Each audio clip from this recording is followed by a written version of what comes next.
welcome back to another episode of The Stitch Method. I've had a crazy couple of weeks. I'm just getting back into starting my filming back up. But let's get down to it. A very popular question I get asked by private students and a lot of YouTube messages is how do I get better at rhythm? And so I figured I'd give my best foot forward in attempting to help people with their rhythm. And so let's get right into it. So where is rhythm on this instrument? Well, first and foremost, rhythm is in your right hand. The right hand is responsible for dividing time, which is what rhythm really is, and we need to be able to control it and do it with accuracy if you want to be good at either playing rhythm guitar or lead guitar. So when I'm teaching my students this privately, I kind of go through this, what I'm about to say, which is I was teaching how I teach rhythm to a student, and he brought in an article that he read about David Grohl and his approach to guitar, and I was like, kind of like flabbergasted because it's how I think about rhythm, and I was all like, yeah, that makes the most amount of sense. So what I'm about to teach you is pretty much how David Grohl as well, from the Foo Fighters or the drummer from Nirvana, plays guitar or attacks rhythm, and it's important because he's a drummer, and that's where we lead to with this lesson. So again, let's get to it. Okay, so your right hand is about the rhythm on this instrument for now, and when you have a band set up, you have what's called a rhythm section. That rhythm section usually is the drummer, of course, a piano or keyboard player, and the bass player. And those guys are by far the most important component of that band because they are responsible for laying the tempo, the tightness, and everything with the rhythm down that section, hence the rhythm section. So if you want to practice getting better at rhythm, you have to practice first listening to a rhythm section.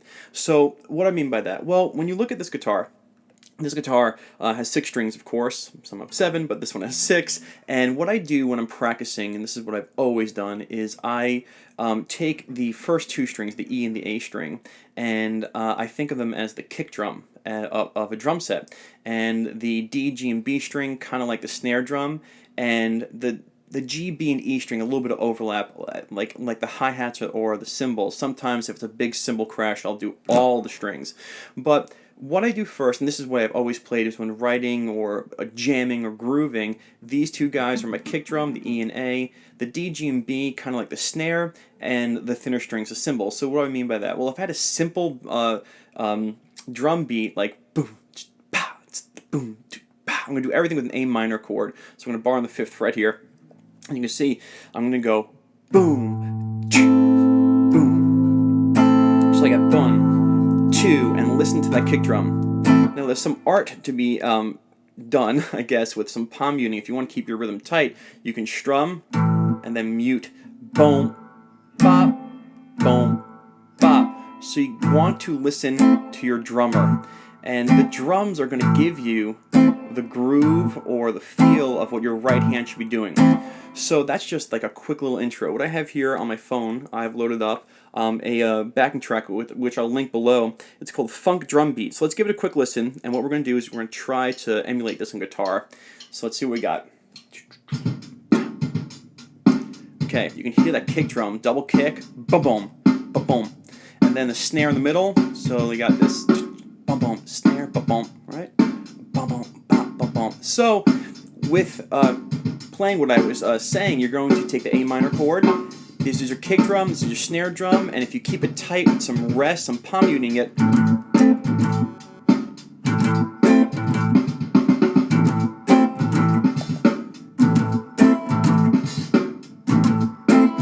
you can hear that right there. All I'm doing again is, to keep a good tight rhythm, you want to have a good palm mute so that when the kick drum happens, boom, boom, you get to stop the kick drum, and the snare. Now my hand's up here because of the camera angle. Really, I'd be doing it down here, like. Okay, let's see if we can do it like that. I'm gonna raise this up. Okay, so you can hear that. Now I am gonna turn around. I am gonna raise the volume on my amp, so we can hear all that stuff. All right, so now let's get to it. There it is. So I'm emulating the drum or the rhythm section on my guitar. I'll do it one more time.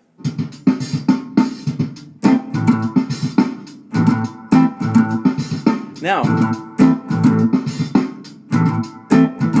you can hear those fills happening there.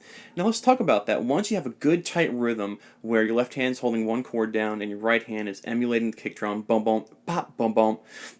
Now in between those spaces, the drummer's taking some liberties with his snare drum, but you can take some liberties in your soloing, which is, let's just use the A minor pentatonic. You're playing an A minor chord, and this scale, the A minor pentatonic, is the workhorse. So now what you want to do is get that tight rhythm, bum bum, and then try and fly with the pentatonic and come back to the rhythm. Now I'm going to do it without the backing track first, like.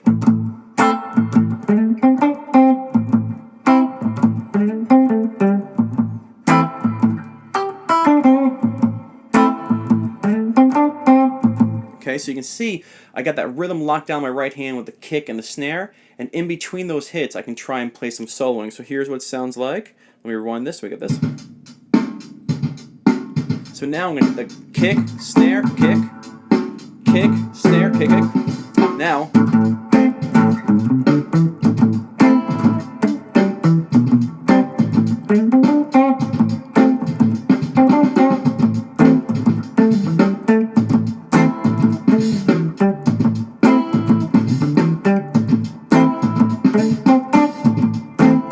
it's a little fast, but you can do this with any backing track or any drum beat. So what I'm going to do right now, and let's just actually recap really quickly.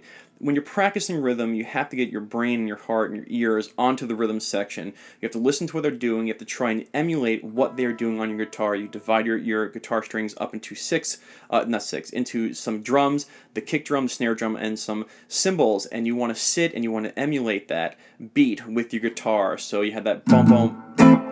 Another important element is learning how to rest and kill those drums. You don't want, that's not it, it's bum bum.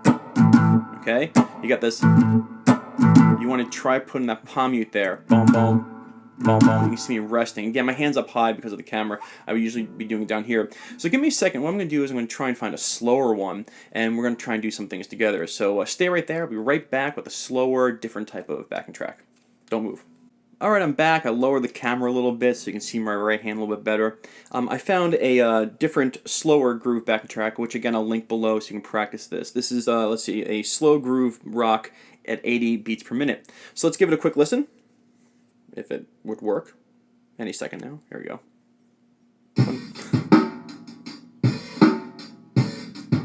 So let's listen for the kick and snare. Kick, snare, kick, snare, kick, snare, kick, snare. So you got kick, snare, kick, snare, kick, snare, kick, snare, kick, snare, kick, snare. Nice, okay.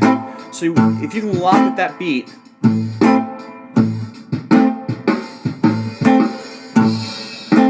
there you go. So now, if you lock with this beat, now you can kind of, I'm going to pause it, you can kind of take flight in between those spaces. You have this boom, boom,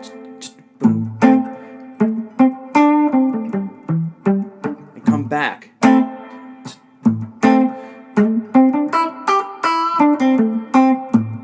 Alright? So what I'm trying to say is you want to lock that rhythm, and then you want to try soloing on top of that rhythm. But the most important piece, and this is the catch a lot of my students have, is they have a hard time getting back into the groove.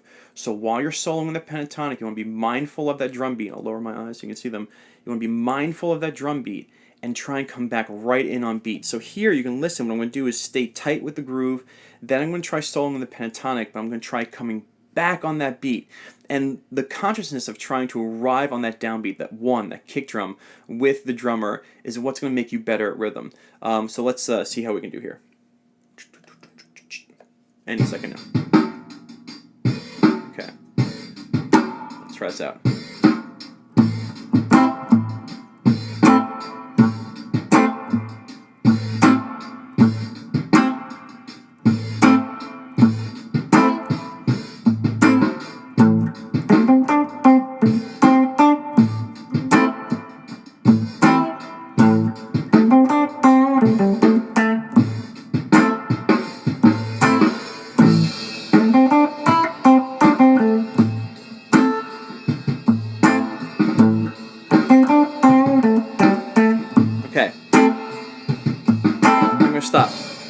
can hear how I hit the kick, snare, and I hit kick, and I soloed, and I soloed, and I soloed, and back.